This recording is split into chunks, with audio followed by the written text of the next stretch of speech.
গতকাল থেকে আমার কাছে রাজ্যের বিভিন্ন জেলার বিভিন্ন এলাকার মানুষজন ফোন করে যে তাদেরকে কোনো জায়গায় থানায় দেখে বা থানার পক্ষ থেকে পুলিশকে পাঠিয়ে এই নিদান দেওয়া হয়েছে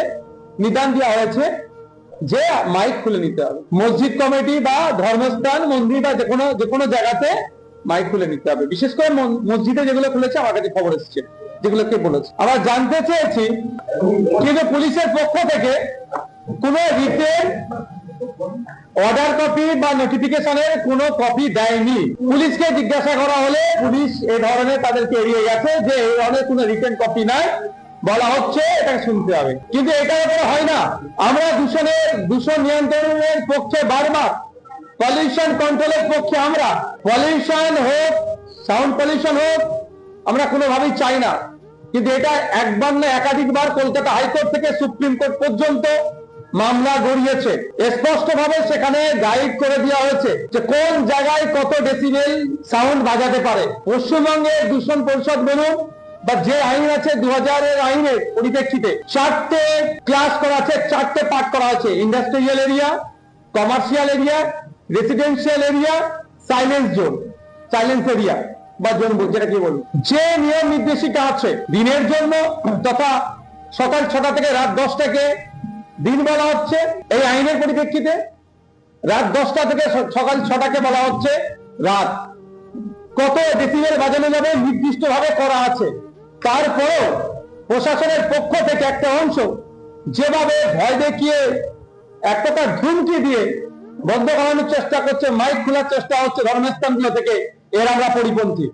অলরেডি আমি আমাদের রাজ্যের যিনি ডিজি আছেন, ডিজি স্যারের কাছে জানতে চেয়েছি, কারণ একাধিক জায়গায় একাধিক রকম ভাবে বার্তা আসছে। এক জায়গায় আসছে আপনার যে টোটালি মাইক খুলে নিতে হবে, আবার একটা বার্তা আসছে আপনার হজরের অর্থাৎ ভোরের সময় যে কল ফর প্রেয়ার বা আযান দেওয়া হয়, পাবলিক অ্যাড্রেস যেটা করা হয় সেটাকে বন্ধ করতে হবে।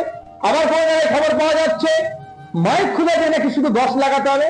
আমাদের স্পষ্টভাবে আমরা জানতে চেয়েছি ডিজিপি স্যারের কাছে যে অ্যাকচুয়াল আপনাদের নির্দেশিকা কি আছে। যদি এই ধরনের কিছু নির্দেশিকা থাকে আমাদেরকে প্রোভাইড করুন এবং প্রত্যেকটা মসজিদ কমিটিকে প্রোভাইড করে দিন।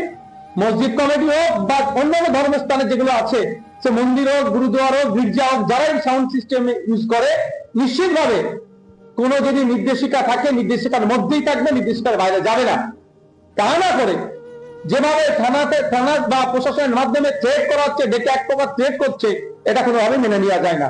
তা আমি এই যে চাপিয়ে দেওয়ার যে চেষ্টা চলছে এর বিরুদ্ধে আমি খুবই তাড়াতাড়ি কলকাতা হাইকোর্টে যাচ্ছি।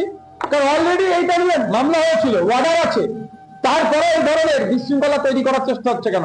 আমার মনে হচ্ছে কোনো না কোনো জায়গাতে একটা বিশৃঙ্খলা তৈরি করার চেষ্টা চলছে, যে বিশৃঙ্খলা দিয়ে দেখানো হবে এটাই উন্নয়ন। আজকে লক্ষ্মীর ভান্ডারের পরিবর্তে অন্নপূর্ণা ভান্ডার দেওয়ার কথা ছিল, প্রত্যেকটা মহিলাদের দেওয়ার কথা, সেখানে ধাক্কা দিয়েছে বছরে পশ্চিমবাংলার মহিলাদের সাথে।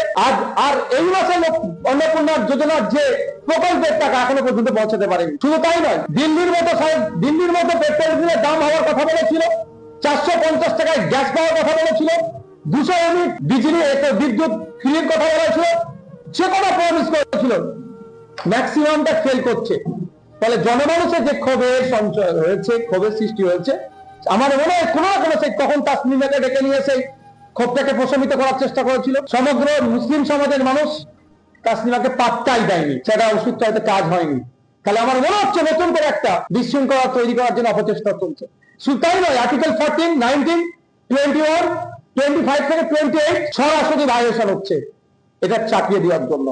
তাই এটাকে সামনে রেখে আমরা কলকাতা হাইকোর্টে যাচ্ছি, আইনি লড়াই হবে।